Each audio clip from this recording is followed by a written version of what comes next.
Hey, hello everybody. Hello everybody. Here we are back again with the man of the hour, man of the day, man of the year, Judge Andrew Napolitano and Celente and the judge.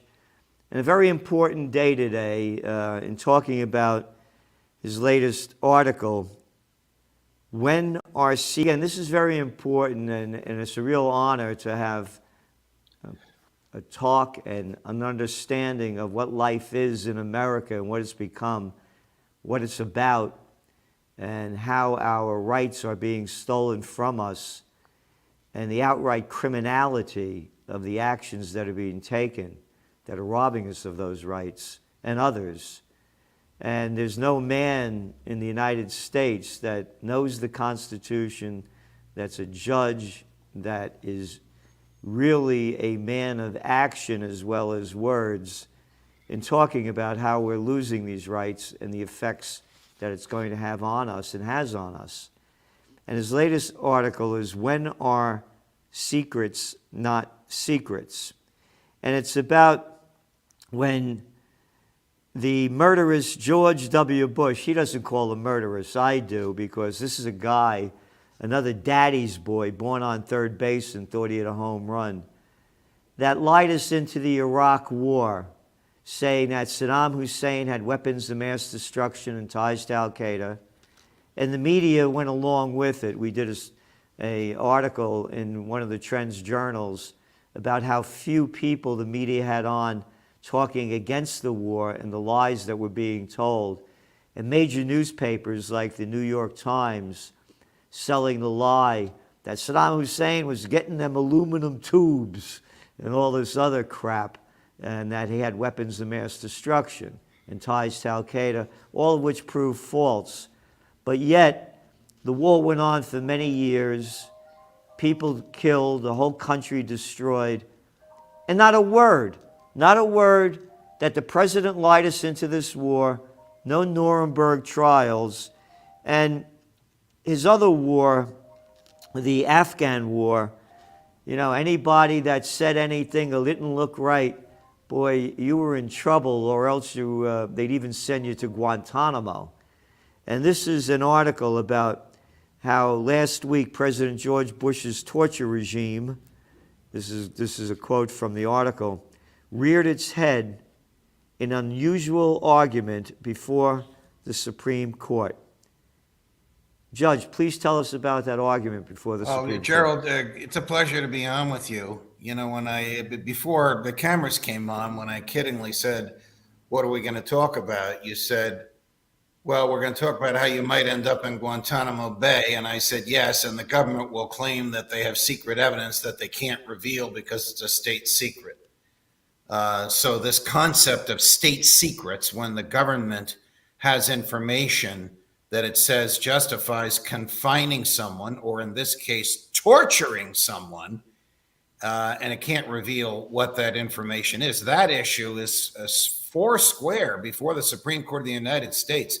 This case was argued just last week. So just by way of brief background, this guy Abu Zubaydah was picked up by a militia in Pakistan in 2002, turned over to the CIA. The Bush administration said he was a high-ranking Al-Qaeda member, a member of their management team, who had valuable information about Al-Qaeda, and the United States government needed it, so they tortured him in Poland for 4 years.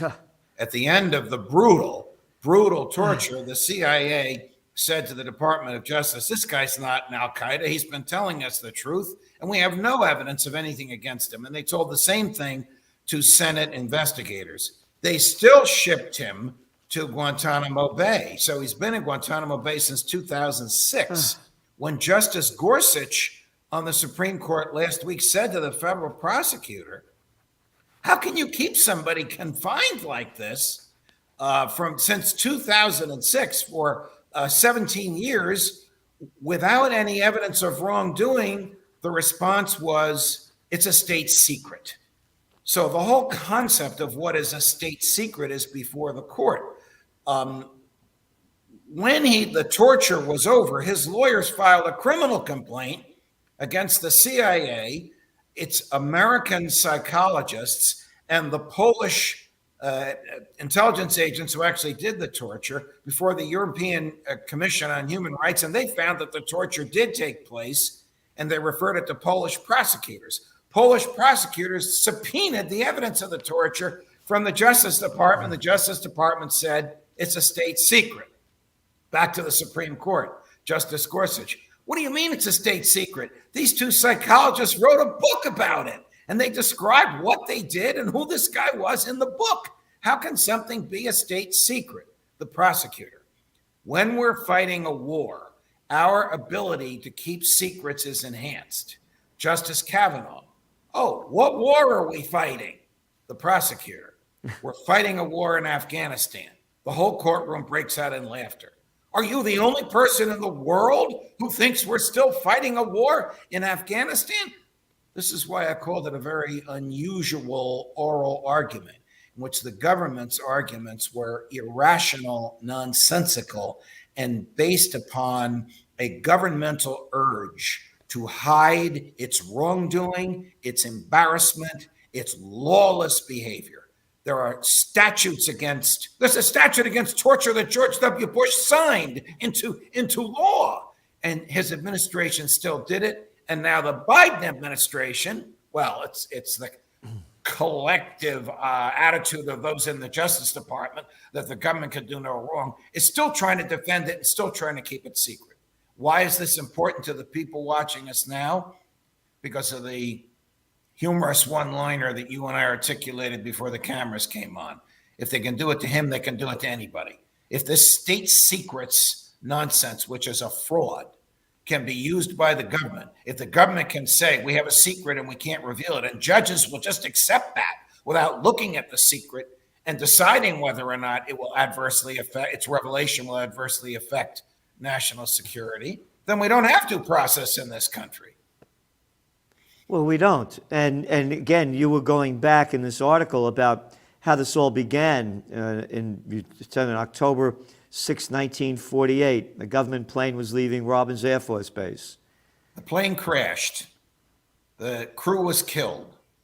The spouses of the crew, who all collected the statutory amount of money that you get when your spouse is in the government service and dies on government duty, sued the government, not for money, but to find out who manufactured the plane and why it crashed.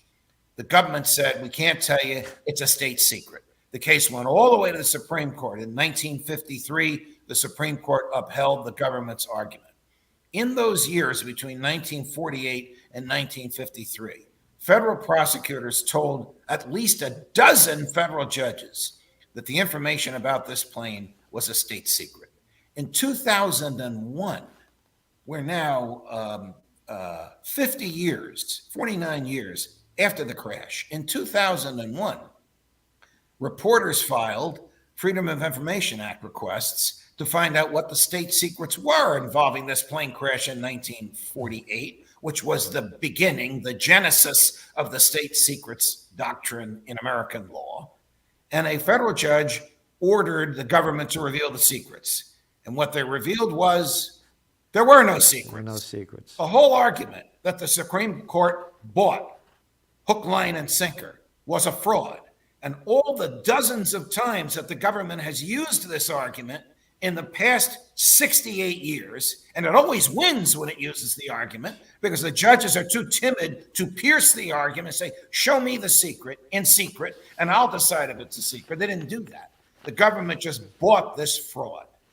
It's a horrible fraud, and it's been used by the government to mask its unlawful behavior.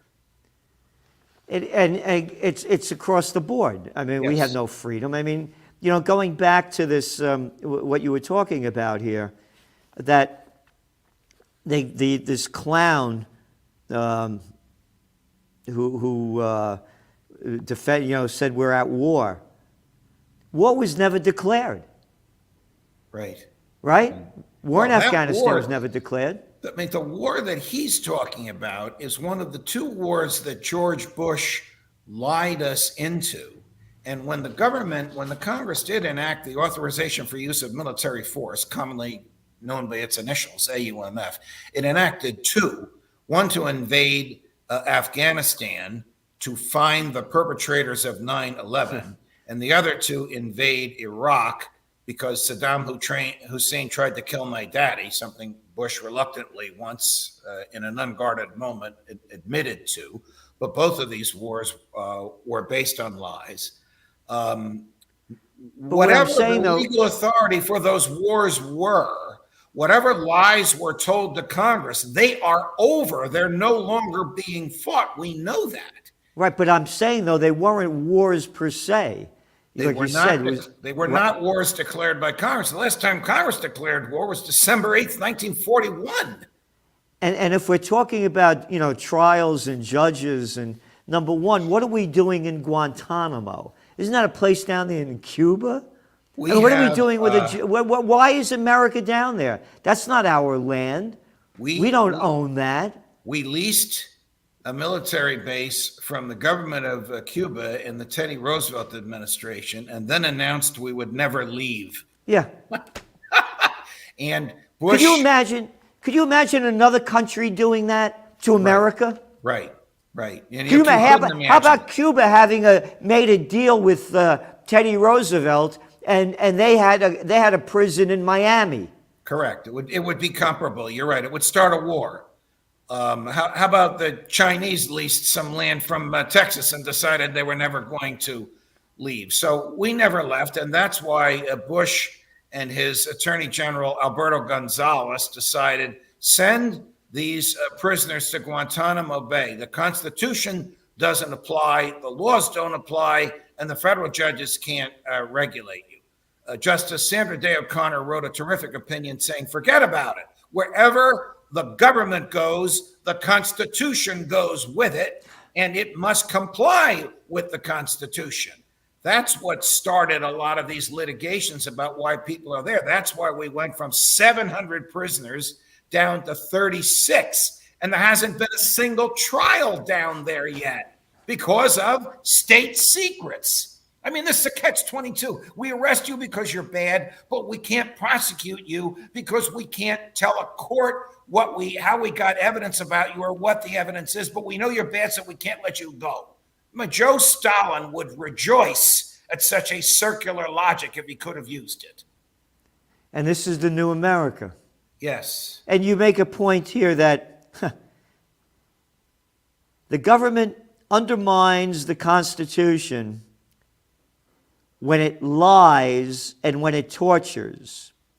What kind of society enforces criminal laws against harmless drug users, but not against harmful government torturers? I don't know how you answer that question except to say a depraved, government-centric society does that, and that's what we have today. I am happy this oral argument happened. I am happy the government was humiliated. I don't know what the outcome of this is going to be.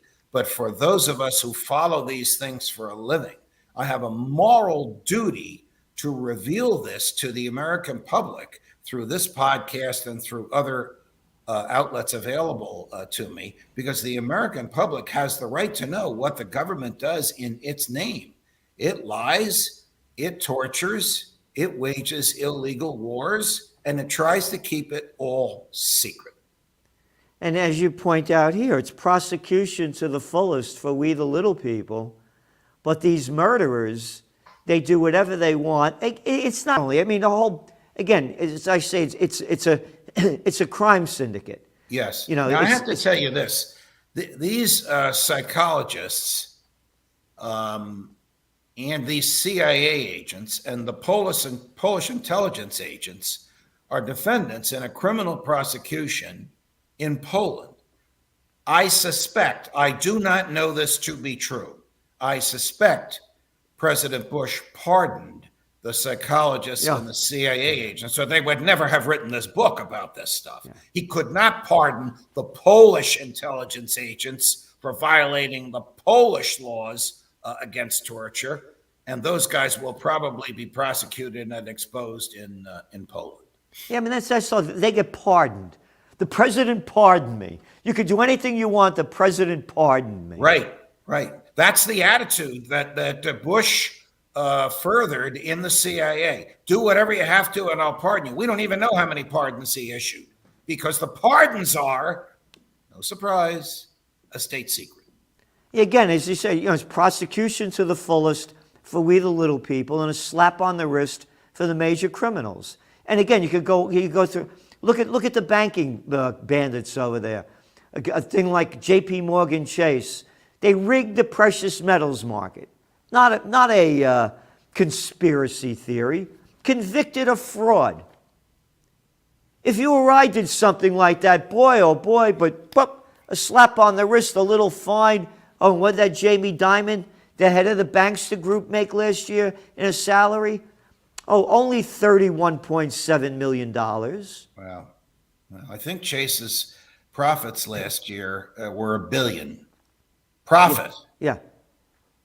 But yet, for us, and again, talking about all this, what happened to the Nuremberg trials? And why aren't a President Bush, a Dick Cheney, I got to be proper, Penis Cheney, how come these liars, how come they haven't been brought up to trial for lying us into the Iraq War right in front of our eyes? How come this has not been a trial? All right, let me address Nuremberg in two ways. First, George W. Bush has been indicted by a Spanish prosecutor in the EU. There is, as we speak, an EU-wide arrest warrant out for him. He cannot go to the EU unless he wants to risk being arrested and detained and prosecuted for war crimes. But the other aspect of Nuremberg is not only the trials at Nuremberg, which were based on the theory that the German government violated the natural law by slaughtering innocents. It may not have violated German law, but it violated the natural law. That's a great leap in the right direction, that there's a law that governs all governments and they can't change it. But the Nuremberg Code, which is a treaty to which the United States is a signatory, prohibits doing some of the very things that the Nazis did, like forcing people to take experimental drugs against their will. Gee, does that sound familiar, Joe Biden? Does that sound familiar, Andrew Cuomo and Phil Murphy and all these other governors that are trying to punish the unvaccinated? It's a violation of an international treaty, as well as a violation of the American Constitution and your sovereignty over your own body, for the government to force you to take a vaccine, particularly an experimental one, against your will. Why is there no uprising? Why isn't any? You're the only person talking about this. The information that you are now putting out to the people, the knowledge that you have, so deep and so legally sound, is not being heard anywhere. I mean, it's a crime against humanity. Well, we're in a similar situation to that which you described earlier during this podcast, Gerald, when you reminded the listeners of how one-sided was the media and the opinion makers with respect to the war in Afghanistan and the war in Iraq. It is the same thing now. It is so one-sided. Now, my arguments are based on reason and law. If they were based on science, and Mark Zuckerberg and his crowd didn't like the science, then they would take us off of their platforms. That's how one-sided this is. But I can tell you, without any dispute, it is unconstitutional for the government to force you to take a medication because you have sovereignty over your own body. That's a no-brainer. The Supreme Court has ruled that in several cases. But you don't hear those arguments being made today. All you hear today is the demonization of those who don't take vaccines. The unconstitutionality of this. You're right. No one but you talks about that. I've not heard that what you just said. Could you repeat that one more time? Sure. The Supreme Court has ruled that you have sovereignty over your own body, that the decision maker for what goes into your body is you and not the government. It is therefore unconstitutional for the government to compel or harass or coerce you into taking a vaccine against your will. You have the right in every state in the union as a sick person to refuse medication. You certainly have the right as a healthy person to refuse medication. This is a no-brainer, but the government doesn't want to hear this argument. And they don't never speak about that on the media at all. No, they don't. They don't care about the Constitution. They don't even care about common sense, which is why this prosecutor told the Supreme Court we're still fighting the war in Afghanistan. And of course, yeah. And that shows you the level of arrogance and stupidity of the people in charge of our lives. Yes. And look at these little kids that they're forcing to. You don't go to school if you haven't been vaccinated. I mean, it's just like little kids walking around with masks on, freaked out outside when the chances of getting the virus outside are less than 1%. Right. According to the data. According to their own data. Right. Yeah. Right. And the recovery rate of people 1 to 19 years old is only 99.997%. I don't know what the answer to all this is, Gerald. You and I are in the business of exposing the government and doing so rationally. And I try to ground my arguments in the law as it is written and as it's understood and as it's practiced and as the Supreme Court has interpreted it. But nothing seems to change. Maybe there'll be little changes. Maybe the Supreme Court will obliterate this state secrets document. Maybe the Supreme Court will order the government to release people that it has no evidence against. I don't know where it's going to go. I don't know if this is just a happy blip because the justices beat up on this poor federal prosecutor, or if it's going to result in some significant change in our jurisprudence. I can't predict the outcome. Yeah, well, it's beyond the belief of what's going on right now, and how our rights are being robbed from us right in front of our eyes. And I have to tell you, the magazine this week's was 165 pages. Last week, 179 pages. This is going to go down big. There's going to be a very strong force of people that are going to unite in a populist movement against the government, not only in the United States, but in many nations. You saw what happened in Italy over the past weekend. Nearly 100,000 people took to the streets. And what they have is they only focus on, they broke into the union office and they did disruption. They smashed things down. They had no right doing it. The agents provocateurs always do that.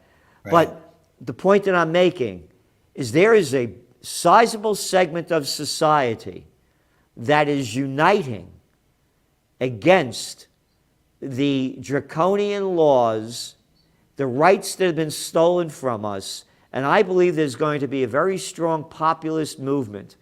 I say they're going to be anti-vax, anti-tax, anti-establishment. And there's going to be a big pushback. Again, the reason that Donald Trump won the election in 2016, and again, the Trends Journal was the first magazine in 2016, May, to call him a winner. It wasn't that people liked him so much. They couldn't stand Hillary Clinton and the establishment. Her negative ratings were nearly as high as Trump's. So the people are going to be looking for dramatic change. Yes. And I believe that now, more than any time in my lifetime, there's never been a better time to form a new anti-establishment, anti-vax, anti-tax political movement. Well, you've been working in that for a long time, and now all these ideas and all this animosity and all this government misbehavior is becoming exposed, and it's coming together. And I agree with you; it's international. We'll see where it goes, my dear friend. And one other thing, you mentioned about the Spanish court wants to bring George W. Bush up for trial. How come nobody in America has tried to do that? Because most prosecutors in America are part of the establishment. I mean, there's no question but that Bush and Cheney are war criminals. The question is, who has the courage to prosecute them? Has anybody tried to do that? You know? I don't think so, or I would know about it, and I've not heard about it. Boy, I would like to do that. How can I go about doing that? You'd have to have Joe Biden appoint you as the United States Attorney for the Northern District of New York, and then you could do it. but could a citizen sue or anything? That would be novel. Yes, you could do that, but it would be novel. I'm not sure how it would go. Wouldn't result in an arrest. It would result in a declaration that it happened. Yeah. The one in Spain, or it's actually EU-wide, is a criminal prosecution if he ever sets foot in the EU. Well, we have criminals in charge. As I said, this isn't a government anymore. It's a crime syndicate.